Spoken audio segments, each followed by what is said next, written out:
Is Lewis Gemma Day!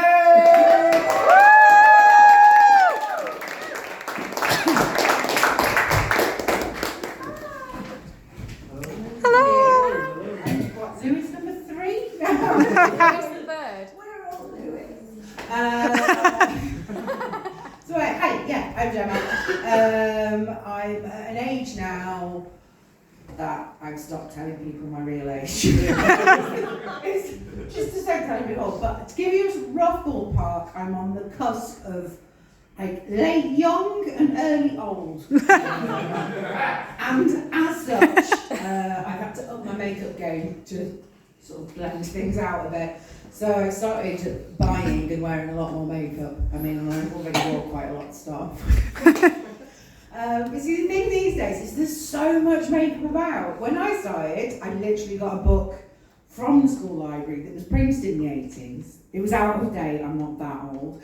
And it was basically, there were 3 parts to the face. There were the eyes, there was the lips, and then there was face. And you only needed 3 products to cover the whole lot of it. But now there's just so much. Like every day I go on social media and they've invented a new bit of the face that needs a very specific bit of makeup and a very specific brush to apply it with.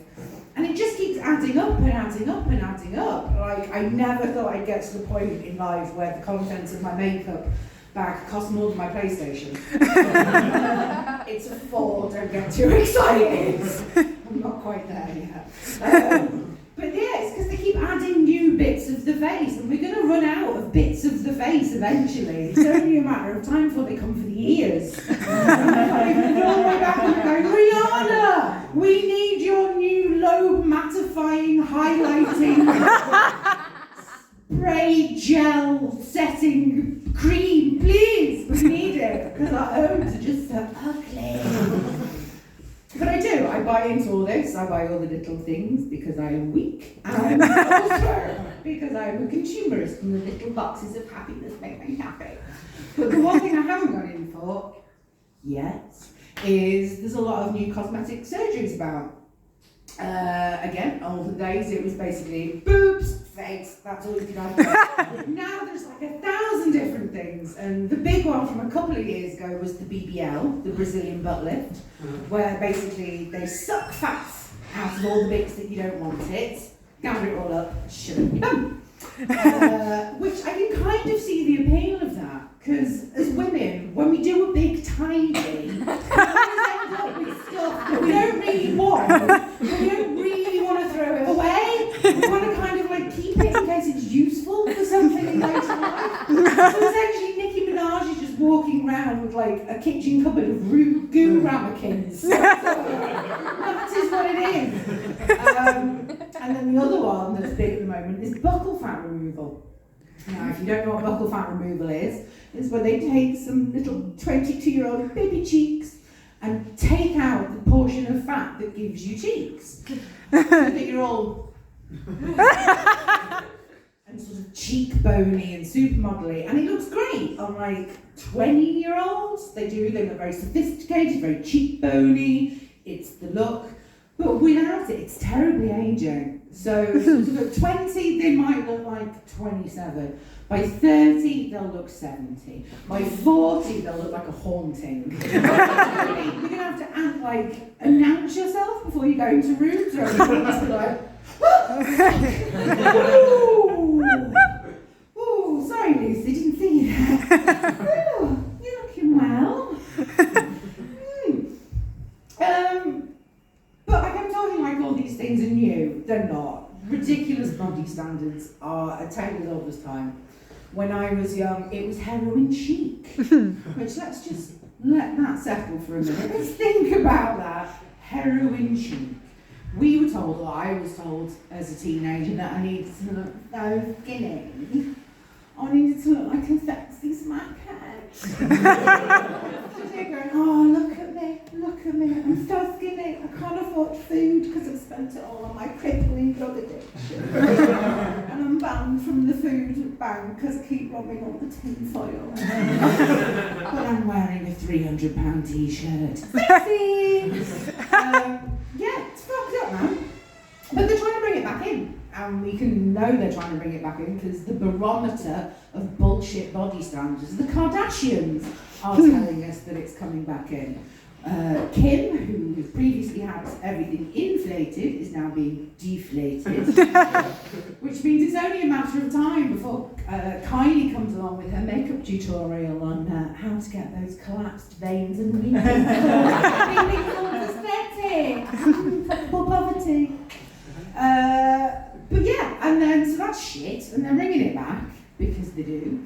And as night follows day, what follows heroin chic is the low-rise jeans. Oh. Thank you, ladies who have been there and done that. That is the correct response. I fucking hated them, and I still do. And I genuinely think their inception was probably like some industry bigwigs on some pedo-y private island, all sat together and like advertising is going, oh man, we've been like, after a decade of selling heroin chic, these women have been living off nothing but rice cakes and self-hatred for a decade. And it turns out some of them have got quite skinny, which is not good. It's like, they are attaining our unattainable body standards, and that ruins our whole shtick. And fashion was like, yo, I've got you, bro. What are you gonna do? We'll invent a new size, 0. We will literally, we'll get these women to try and weigh literally nothing. And if that doesn't make them feel bad, we will lower the waistline to just above the pubes. In the background, Imac and Bic high-fiving each other. This is our time. And advertising's like, well, how would that help? And fashion's like, I'm glad that you asked. Well, what it'll do is it will invent the muffin top.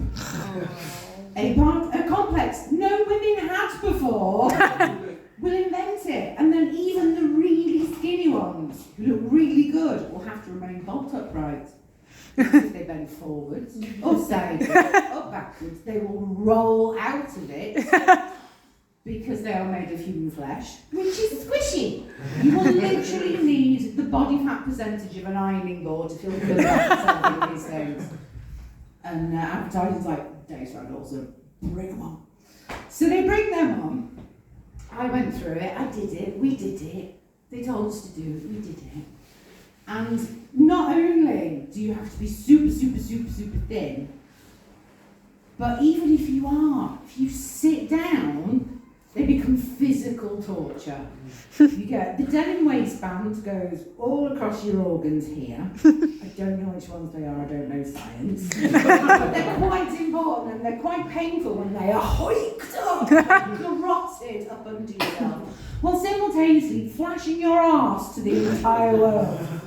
And there comes the second part of the skinny jeans, because you cannot wear comfy pants with skinny jeans. You have to wear some decorative thong or G-string to just sort of accent your bum crack.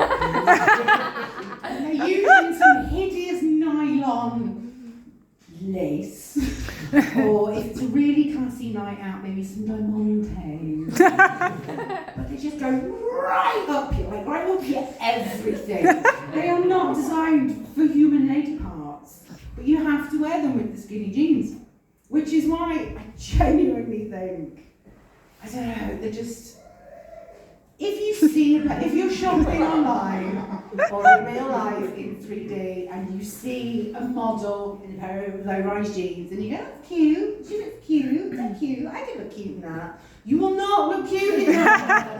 You just will not. Put them back, leave them be. They are a weapon on the war against women. And in this war, the only winners are the makers of Caniston. So please, for the